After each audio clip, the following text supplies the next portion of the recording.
And Neel, welcome to the Virtual CMO podcast. I'm very glad you could join us today. Thank you for having me, Eric. Excited to be here. I'm very excited about today's discussion because we talk with a lot of small and mid-sized businesses here, but you're truly an entrepreneur. You've gone ahead and built a business from the ground up in a crazy environment. You've got a great remote work story. So I'm really anxious to sort of dive into all the details of how all this started. But, as an entrepreneur, the place that I'd sort of like to start our discussion today would be just tell me a little bit about how you got the inspiration to build a business. Where did you see that niche and an unserved market opportunity? Sure. And thanks for the kind words, first of all, Eric. I mean, it's very nice to hear. And I think with most entrepreneurs, inspiration to start, it comes from somewhere. It's either going to be you feel a pain, which is maybe you're at a job and you hate it and you really need to do it. Maybe you need to provide for family. For me, it was a combination of a couple of things of what started it. One was I wanted to quit my corporate job and travel. So I needed a remote type of side hustle to do that. So that's why I was working on it for a while. And I liked what I did. I was working in venture capital for a while. And the other part was just providing financially for my family as well. So trying out a bunch of different things, a lot of stuff which is not local business related. So now I run MaidThis and MaidThis franchise, which is a cleaning company focused on vacation rentals, short-term rentals, Airbnbs, things like that. So upon starting, tried a lot of things out, came across the MaidThis, and finally started to get more clients. And a lot of people started calling and saying, hey, I'm looking for Airbnb cleaning. Do you guys do that? And it was kind of like a light bulb which went off. It said, oh, wow, this is such an untapped niche. Let's dive into it. So I think, to be honest, it was on dumb luck from just being in the game. Like you're in there, opportunities will come to you. But if you're not in there, you're not going to see them. So that's kind of how it came about. Well, I'm interested to explore this a little bit more because you talked about trying a couple of things. Was it always cleaning related? Did you just pivot until you found that specific niche within that opportunity? Or did you have completely different ideas? Completely different ideas. So look, I started with my end goal in sight, and my goal was, hey, I want to quit and travel. And because of that, I thought, okay, I need e-commerce. I need a digital marketing company. I need something which I could do it from my computer. And I kind of just came across a post of a guy on Reddit who started a cleaning company. I thought, I'm trying a bunch of stuff. Let me see if this works. And it started to work way better than any of the other ideas I was working on. And then I started thinking, okay, how do I make this remote? Figured out how to make it remote, and then dove into the opportunity from there. And kind of what I discovered is, at least with the cleaning and local services industry, it's kind of 2 years behind the times in terms of marketing. So a lot of the tactics I was using for e-commerce or drop shipping or just trying to start those kind of things, when I brought it to the cleaning local services world, I was blowing away the competition from basic stuff that I was doing. And I think that still holds true to today, is like it's such an untapped market because I think just the whole industry is kind of behind the times with marketing. So if you're just doing what's current, you're already ahead of the game with local services. So it's such an unfair competitive advantage, I think, for a lot of people who know marketing. One thing I found with people who really have that entrepreneurial spirit, that drive, is they don't get overly attached to a specific idea. If they see an idea isn't really working, they pivot. They try something else out. Whereas creators, people who develop a product and then fall in love with it, they will hold on to that until the very end, even if all they needed to do was pivot a little bit. Have you kind of seen that or felt that in your own thinking as you've looked at these other ideas? It's a great question. 100%, absolutely that. And look, even if I was luckily in hindsight able to have the bias in saying, oh, I totally pivoted as needed to, it's hard to do it in the moment, right? So like I could always tell whatever story I want now. But even at the time, for a long time, I resisted doing vacation rental cleaning. I said, no, we do residential cleaning. That's what I've read online. That's what we're going to stick with. That's my idea. And then it does take some time to say, okay, here's a light bulb. It takes some months of like getting used to the mentality of it and then pivoting and shifting. So Eric, I think it's very astute what you alluded to. And I think for most people, it's going to take some time, and that's totally okay. But the reality is you do need to pivot, or in other words, shift what you're doing, even in your mindset, just to be able to say, this is how I advance. This is how I'm going to achieve my goal. And my goal was, hey, I want to travel and I want to help support my parents financially. How do I do that? I got to pivot and do something else. We talk so much in marketing about finding your niche and really serving that niche well, but it's very true. I think what you're saying and explaining, you can't always determine what that specific niche is from the outset, right? Sometimes you have to cast a little bit of a wider net and then work on narrowing it down and getting that focus once you find out what's really gaining traction within your business. And that's, and Eric, you know this better than I do with marketing. That's marketing essentially is like you say, okay, I'm going to do a bunch of different things. Let me see which one has the best ROI. Then I'm going to double down on that. And you just test different marketing tactics over and over and over until you figure that out, which I'm sure you do literally every day. Yes. It's the same thing with almost anything in life, but let's talk about entrepreneurship is you try a bunch of different things and you say, and you go hard at it. You say, let me give this a real shot. Let me allocate a budget to it. Let me actually give this a chance and then see which one actually works and which one actually ticks the boxes that you want. And then you could dive into it more. So a lot of things is just, everything is a funnel. Everything is just testing, looking at the numbers and making decisions from that. So exact same philosophy. It's interesting to me too, that you had a goal in mind when you started this company is you wanted it to be remote from the start. You wanted to have the ability to do some traveling, but you're also talking about a business that has employees or people that work kind of for you, freelancing for you, however you've got it set up. So that's a challenge, right? When you're managing a group of people and a pretty diverse set of customers, keeping everybody happy. So how did that work as you started to grow and added more people to your service? Yeah, it is tough. And I think that's why it's such a hidden gem opportunity and kind of why we also launched MaidThis franchise to like expand, because a lot of people don't realize you can do local services companies remote. It is totally possible in this day and age with how quick technology's moved. Now there's Slack. Now, like there's a bunch of systems where you don't really need to be local anymore. But when I was starting, I was doing it as a side hustle. And it was literally like, I didn't know what I was doing. So the cleaner would be done with the work and they say, hey, I need to get paid. I'm like, okay, well, I'll go to the ATM, get cash, ran outside of my building, hand it to them in the car. It just looked like the sketchiest thing possible. Yeah. Then after a while, you realize I could do this electronically. I could do the interviews electronically. The cleaners get dispatched from their homes straight to the job site. So there's not really there's not too much of a need for an office environment. Obviously that could help in some cases. Many people like to see the people every day. They think it contributes to culture, which is totally fair. I just think with the way technology has moved and how rapidly it's moved, it is no longer needed. Now, remember I said earlier, local services business are usually a couple years behind. That's true as well with remote work. I think a lot of, let's say, marketing companies and other companies have figured out how to do remote work a long time ago. Local service companies haven't figured that out. And on top of that, maybe they also have the mentality of that's not how this business works because that's not how we've done it. So if you could move faster than them with better marketing tactics and able to have a remote team, which is totally doable now, you could leapfrog the competition very rapidly. So that's kind of what I found, like you said, just from being in it, like trying it out and saying, hey, here's my constraint. I want to have a full-time job. I can't physically go anywhere. I eventually want to quit and go out of country. How do I do this? So we built the systems in a way which allow that to happen. And hey, I'd be lying if I said, hey, it's all smooth and gravy with the remote work. It's not. It's tough. You know, you don't have as much of the personal interaction. Maybe some things fall through the cracks. But it's the way I'd like to set it up and how I'm going to continue to run it. I'd love to dive in a little bit deeper on sort of the structure of how all this works, you know, starting and talking a little bit about the marketing, how you grew your company, talking a little bit about how then you really provide the service, the product, if you will, and then sort of the after the fact, how you deal with, as you were talking about, payments and service and customer complaints, or, you know, because that all grows with time as well. So let's start with that first point around marketing. So you've got a business, you're an unknown, you're going into a marketplace where you've got to reach a lot of people, right, to get that message out. So I'm assuming digital marketing is the way that you went. Talk a little bit about what you did to sort of raise your visibility.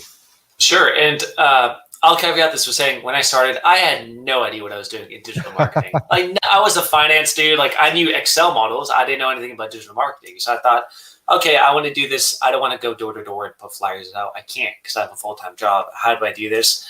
Let me try AdWords. So I said, I heard about this thing called Google AdWords. Let me go and plug it in and start. And then we got our first customer that way.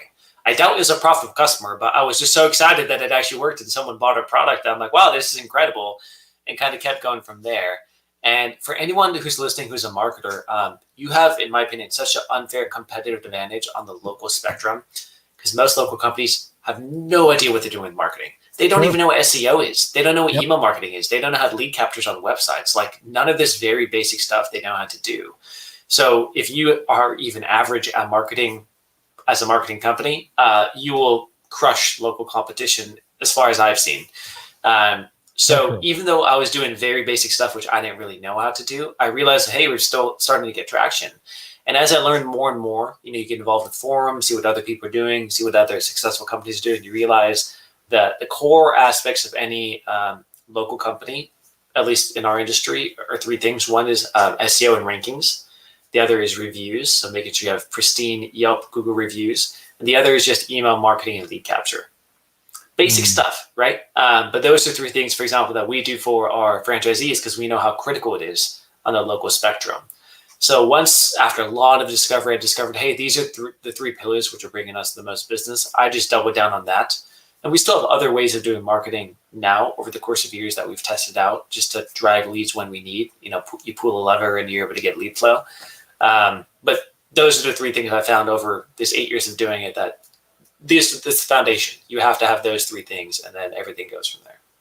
I was looking at your website earlier. It's a nice website, but one of the things that I really liked about it is it clearly articulates your value proposition. And if somebody's looking for the service, it quickly sort of gets to the point of figuring out how much it's going to cost, right? And how quickly you can set up somebody to come and pay you a visit. How long did it take you to get that website where it is today? 8 years? I just launched it yesterday, actually, just for the podcast. So perfect. Yeah. No, you should see the first iteration of our website. I didn't even know what Google AdWords was. So imagine me trying to set up a website. It was just terrible, $100 template. The logo was made on Microsoft Word. Awful. So I went from that within a year, upgraded to another more templated website. Within another 3 years, maybe another website. So this website iteration I've had right now is completely custom built. Probably did that about 2 years ago. So 2019. So I would say to get to this iteration took us 6 years. But I think I should have done it way earlier. Anyone will say that, because if you're focusing on digital marketing, if someone looks at your brand and decides based on the website if they're going to buy you or not, that's your biggest marketing piece right there. And we didn't even get a pristine website like this until 6 years down the line. Our website before wasn't bad. It just wasn't custom built. It wasn't fully catered to the audience. So having a great looking website, I think, is very key for doing digital marketing. I would assume that in your business, there's not a long sales lead time, right? If somebody's looking for this service, they're probably going to convert pretty quickly. And so once they click on those keywords that you're paying for, you want to have them on a landing page that explains exactly what they're going to get and get them to convert right then and there. How important has it been to sort of refine your messaging on those landing pages to have a call to action that actually results in them submitting their information? Yeah, very astute observation. And I think it depends on the industry. For us, about 50% of bookings are on the website, 50% are phone calls. We found that usually customers who have a ticket item over $200 will want to call. Interesting. On ones under $200 for our type of service, they don't mind just booking online. But the bigger ones, they want to speak with someone. They're like, hey, I'm spending a good amount of money. Let me actually speak with someone on the phone. Phone sales typically do convert better, I think, just because you could consult them and talk to them as well. So our calls to action are two things. Either you book on the website or you call us on the phone if you have a concern.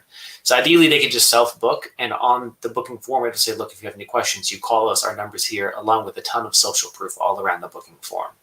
And we kind of guide them through the different steps. So the whole goal is to avoid confusion on the booking form and the website. If the way it's set up is they'll click, do you have a one bedroom? Yes. Do you want a deep clean? They're like, oh, what's a deep clean?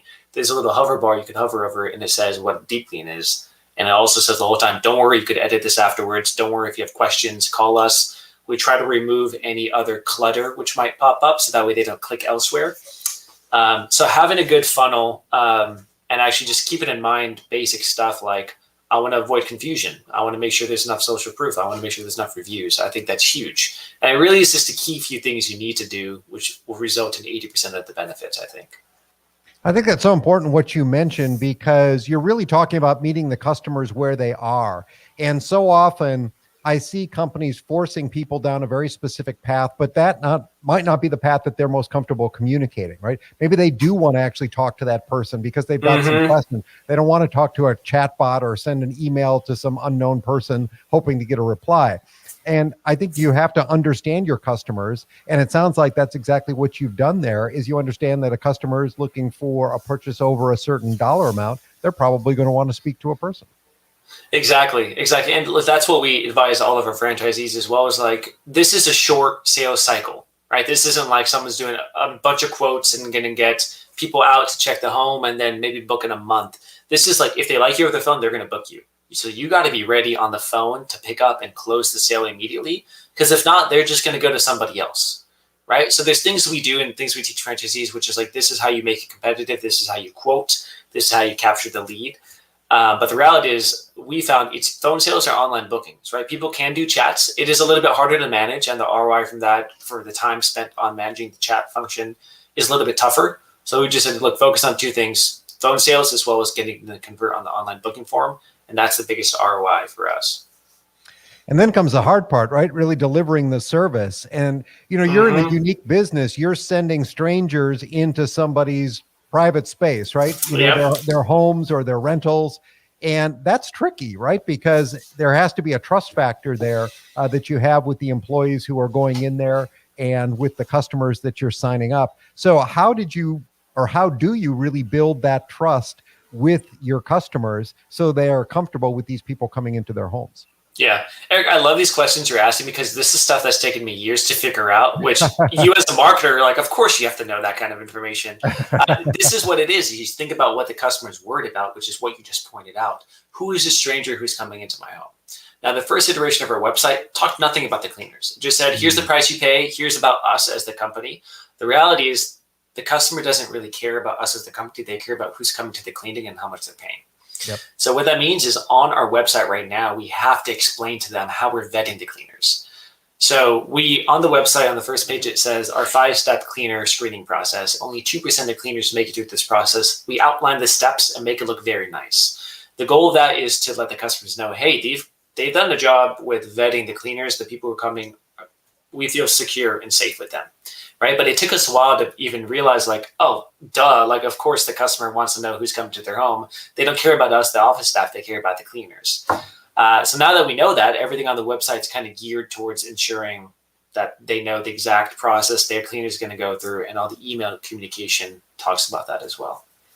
I love that. And I noticed it so prominently on the website. And one of the things that I love is, as a marketer, what you're always trying to do is preempt customer questions, customer concerns. Not just talk about your features and benefits. We leave your windows sparkling clean or something like that. Yeah, great. You'd expect that, right? Yeah. But what you're really trying to do is overcome those objections. And very prominently on your website, you're doing that. And what was the rate? Something like 2% are you accept, or it was a pretty low number. It's a great stat. I love it. It's just like, we only accept 2% of applicants who apply to get jobs through MaidThis. Like, that's just the fact. So now that we have that stat, I could parade it around everywhere, because it sounds like it's such a low percentage, and it is, right? We have a very strict screening process. The thing is, customers are not going to know that unless you tell them that it is a very strict screening process, and here's the data around that as well. One thing we also did on the website is, to address exactly what you're talking about, is having guarantees around what the customer's biggest worry is, right? For example, we have two divisions. One is regular residential, one is vacation rentals. Vacation rentals, the customers are always concerned that the cleaner is not going to show up. Why? Because they're only coming to us if they work with the individual cleaner who's flaked. And they're like, oh my God, I need a professional company to come out because my guests are going to check into a dirty home. So our guarantee is never a no-show, guaranteed, right? Boom, you get that badge, you put it right on the top of the header, and all of a sudden the worry is, hey, is someone going to show up? Like, oh, they have a never no-show guarantee. Oh, now there's this online booking. There's a phone number I could call. There's a cleaner vetting process here. Like, it all kind of ties it together. So I think the guarantee is actually extremely important for any business. It doesn't matter if it's local or not. But what is the one biggest worry your customer has? Make that a guarantee. Then your next biggest worry, make that as like a 5-step cleaner screening process, which you could address somewhere on the webpage. I love that as well. I recently had some service work done at my house, and they say, well, the technician might be there anytime from 8 o'clock until 3 in the afternoon or 4 in the afternoon. And you think about that. So you're just supposed to sit around and wait. So when it's convenient for them to show up, that's not really delivering very personalized service. It's not addressing any of my needs.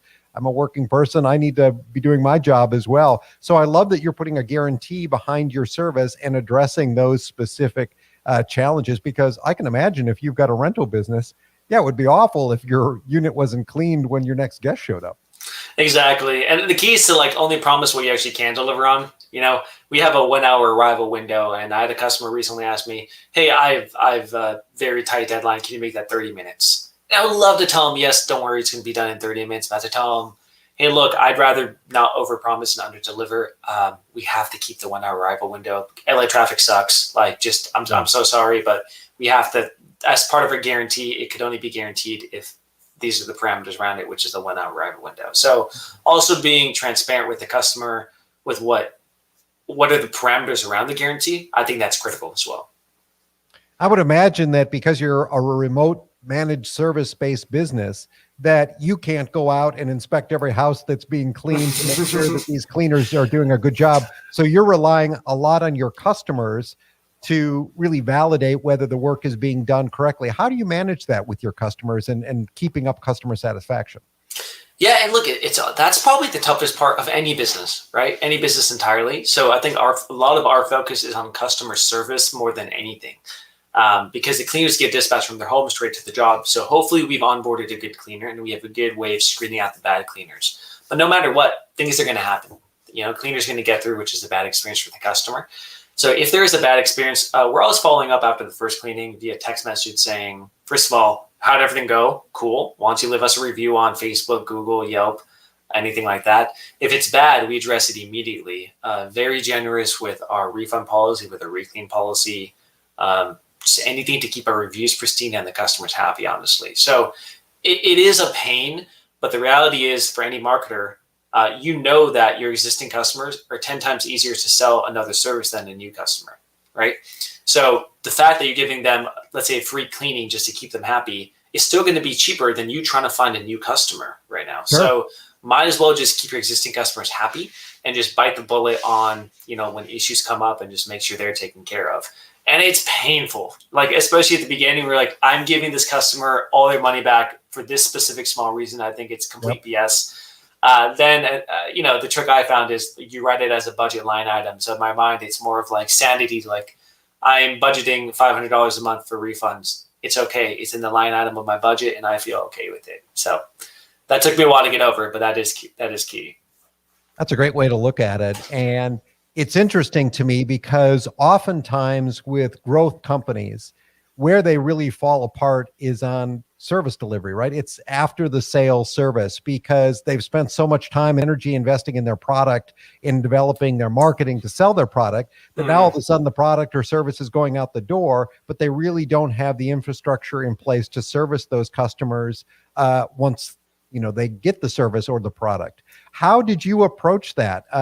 You're talking about having a call center like function where people can call in and talk to a sales agent, as well as being able to call in if they have any service delivery problems. So how did that work as you grew the company? Yeah. It's when you ask that now, it makes me so jealous of like our franchisees who they don't need to reinvent the wheel. I'm like, I don't know how many hundreds of $1,000s we probably lost from not having that set up. But that's the entrepreneur's journey. When you get started, you summarize it perfectly. You have a product, you put it out, you're like, great, people are buying, we're growing, things are awesome. Then you realize, there's the other end of it where after you've done the sale, now you have to take care of the customer in case there's issues. And it's going to take you a long time to figure out that system of how do you keep the customer happy? Which is part of marketing, to be honest. Like marketing sales, it's all related because it's customer retention, right? If you have a great marketing funnel, but then the customers don't stay, what's the point of the marketing funnel? So we've tried a ton of different things, and we're still constantly iterating what we can do for customer happiness. The number one thing, which is going to solve 90% of the issues, is to make sure you have a good product, right? Sometimes it's tough, especially when humans are involved, to make sure you have a good product and a consistent product, but that's going to solve most of the issues. And then after that, you just have to realize or take account of what are the biggest complaints I'm seeing, and having someone constantly analyze it. So on our weekly management meetings, we look at every single complaint for the week and try to find a common thread. Is this a quality and scheduling issue? Are customers just moving away? Are we communicating with them too much so that way they don't like it? So we're constantly looking at what are the common threads of why people are canceling and trying to button those things up with patchwork kind of. So that's all I'd recommend is make sure your product's good. And then afterwards, analyze data points of why customers are unhappy, and then button those up one by one. How would you approach it? No, you mentioned earlier too, reviews, things like Yelp and Google reviews. And I'm sure customer referrals play a role in the business as well, where friends refer other friends or other Airbnb hosts Hmm. recommend their friends who are doing the same. How important is that to your business or to the growth of your business? Especially on the vacation rental side, it's huge because any vacation rental community in your city is going to be a pretty small community, meaning all the hosts, like they're all in the same Facebook groups. They know each other. They're going to ask each other, "Hey, my cleaner flaked. Can your cleaner come out?" They'll ask each other to do co-hosting. So even if you can't take care of the clients, letting them down in a nice way, or even if, let's say, I'll give an example. We're fully booked, so there's some new hosts who are trying to contact us, and we can't take care of them. So I'm telling my team, contact them still, even though they've inquired and we can't take care of them, and tell them, "I'm so sorry, we can't take care of you." At least call them and tell them, because their reputation is so important in this small insular community, and word gets around rather quickly. So I have not been able to attribute a certain percent of our business, which is referral based. I know I should be focusing on that more. I'd say that's one of the biggest pillars that any local service company should be focused on, is what is your percent of business which is coming from referrals. So I don't know that exactly. I do know it is vitally important to keep your reputation overall in line, because the world is a lot smaller than they think. Oh, it is. And it's a shame how some companies handle it. I had an experience recently where I had some problems. I had called into the company to try to get them resolved. Wasn't happening. I left them a negative review on Yelp and Google. If I didn't get a phone call the next day, but by that time it's too late, right? The damage has been done. And Hmm. I think for a lot of companies, they don't take that after the sale service seriously enough. They let things get out of hand, which then results in people leaving a negative review because, let's face it, people are more likely to vent their frustrations in a negative way if they've had a bad Yep. experience than a positive way. And so you really have to be proactive when it comes to customer service to get those positive reviews. Eric, question for you. How would you recommend someone do that if they don't have the resources to have someone call every customer and say, "How did your experience go?" Do you have an automated solution? Would you say, "Hey, this will help prevent negative reviews online"? Companies which are rapidly scaling, they might not be able to devote resources to that. Companies sometimes, or people just want to be heard. And so I Mm. think a lot of times, if you can just provide them a venue to be heard, maybe it's a survey, or maybe it's a survey with a small incentive. We really appreciate your business. If you would just take a few minutes to fill out this survey, I want to send you this $10 Amazon gift card or $5 Mm. Amazon gift card or something like that. And then you could prompt them at the end, if you've been really happy with our experience, would you be interested in leaving us a review? But if it feels real, if it feels genuine, and you're really trying to improve, their experience as a customer, I think people respond well to that. They just need a voice, but not like calling into the bank and after every phone call they say, "Would you mind taking this brief survey?" That just feels inauthentic, right? It just Yep. feels like that's something for HR needs. It's nothing for me as a customer. It's not going to make any difference in the service that I get. It's funny. I was just on my Chase website and I logged in. And as a marketer, you'd appreciate how ridiculous this is. They took over the entire page just to get me to leave a survey, and I couldn't figure out how to get out of this page. Chase did this, and I was like, okay, I'm just going to exit the whole window, I guess, and not log back into Chase to do my banking for now. Like, it was just kind of ridiculous. We're like, these large companies sometimes are so out of tune with how this works.